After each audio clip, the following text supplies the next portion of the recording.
आज ही के दिन 2 दिसंबर 1984 आधी रात भोपाल सो रहा था और यूनियन कार्बाइड जाग रही थी, लापरवाही में, भ्रष्ट सिस्टम में और उस घमंड में कि यहाँ कुछ नहीं होगा।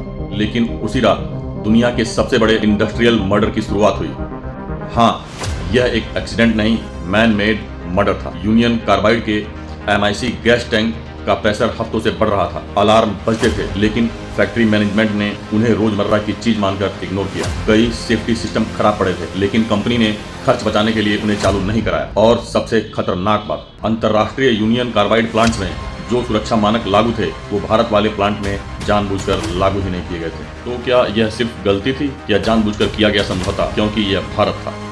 जब 40 टन MIC गैस टैंक फटा तो शहर पर मौत का बादल उतर आया। लोग घरों से भागते और सड़कों पर गिरते जाते। बच्चे, बूढ़े, महिलाएं, सभी की आंखें जलती थी, नाक से खून आता था, सांस बंद हो जाती थी। लेकिन सबसे चौंकाने वाली बात कि सरकार को गैस की असली जानकारी तक नहीं थी। यूनियन कार्बाइड ने MIC की जहरीली क्षमता के बारे में पूरी डिटेल कभी भारत को बताई ही नहीं, और वो रात मौत के जबड़े ने पूरा शहर चबा लिया। असली आंकड़ा 3000 मौतों का नहीं था। आज तक कई रिपोर्ट्स का दावा है यह संख्या 20,000 से 25,000 के आसपास है। यह सिर्फ त्रासदी नहीं, कारपोरेट क्राइम था। भारत की धरती पर हजारों मौतें, लेकिन कंपनी का चेयरमैन वारेन एंडरसन क्या हुआ? उसे VIP गाड़ी दी गई, एयरपोर्ट पहुंचाया गया और आराम से देश से बाहर जाने दिया गया। कौन जिम्मेदार था उसकी सुरक्षित एस्केप प्लान के लिए? आज तक साफ नहीं, लेकिन इतना साफ है कि उस दिन सत्ता और सिस्टम कंपनी के आगे झुक गए थे। 1989 में भारत ने केस निपटा दिया $470 मिलियन में, यानी प्रति पीड़ित कुछ 100 रुपए।